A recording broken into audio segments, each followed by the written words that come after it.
이 차는 방풍 촬영을 했던 차량인데, 보통 이제 저희가 적재함 없는 차를 이제 샤시 차량이라고 해요. 샤시 상태를 이제 보내려고 하다가 이제 이거를 제가 적재함을 올렸어요. 적재함 정리할 게 하나가 있어가지고. 자, 이제 전체 보시면은 외관을 볼 때 캐빈을 찍을 때는 옆에를 이렇게 잘 찍어야 됩니다. 이렇게 잘 이렇게 찍고, 그리고 옆에 보면 항상 저희가 제일 약한 부분이 있죠.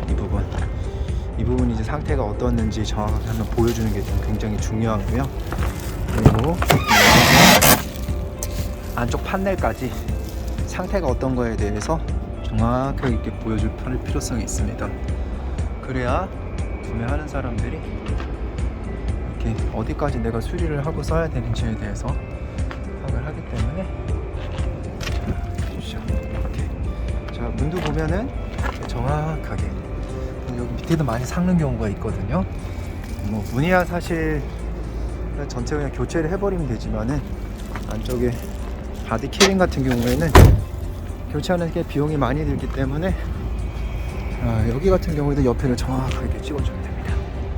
이렇게 상태가 이제 어떻다라는 거에 대해서 이렇게 찍어주면 되고요. 그리고 안쪽도 이제 어떻다 하고 이렇게 찍어주면 됩니다. 자, 안쪽면도 한번 볼게요. 자, 문도 보면 이제 되게 깨끗하죠? 깨끗한 걸 알 수 있고. 자, 천장도 한번 볼게요. 천장. 그다음에 시트 상태도 이제 사실 봐야 될 부분인데, 시트도 이렇게 한번 보고. 사실 고쳐들을 이제 운반하는 차량들 차량이 굉장히 이제 지저분한데, 이 차량 같은 경우에는 정확하게 볼 수가 있죠. 자, 저 같은 경우에는 기존 프레임에서 적재함을 올렸기 때문에 이렇게 색상이 좀 틀릴 수가 있어요. 이렇게 이게 올려놓으면 현재에서 이제 또 무슨 용도에 따라서 맞게 또 쓸 수가 있기 때문에, 우선 적재함이 있고 없고에 따라서는 이제 또 차이가 많이 있겠죠. 비용이 얼마나 드느냐에 따라서도 차이가 많이 있으니까. 자, 이렇게 반대쪽 프레임을 한번 찍어 주시고요. 자, 여기도 한번 볼게요. 자, 여기 동일하게 이렇게 광학으로 하니까 확실히 많이 움직이지도 않아도 전체 양이 이제 많이 보이니까 많이 편하죠. 자, 이렇게 사실 사람으로 보면은 이 프레임 자체가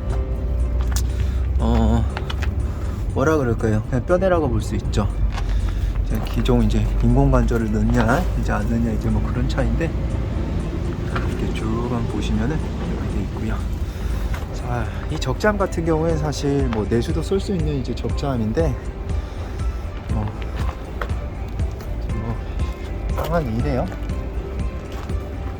근데 저는 저희 손님한테 파는 게 중요하기 때문에 비용 생각하지 않고 그런 적재함을 돈을 들여서 이제 장착을 했죠.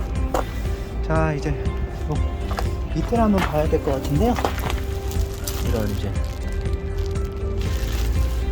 상태, 특히 대우 같은 경우에는 이제 수명이 닿은 밑에 이렇게 기름 같은 게 오일이 고이잖아요. 이 차량 같은 경우는 전혀 이제 그런 게 없고. 그리고 하부도 한번 보고 싶은데, 자, 이제 보시면은 볼게요. 오일선 흔적이나 이런 게 있나 없나 한번 보면은 굉장히 깨끗하죠. 엔진이면 아마 모든 게 깨끗하다는 거를 제가 이제 영상으로 이제 볼 수 있습니다. 이런 식으로 이렇게 리뷰를 해주시면, 굉장히 외관을 이렇게 해주시면 되고요. 이제 저 안에를 좀 찍어보도록 한번 해보겠습니다.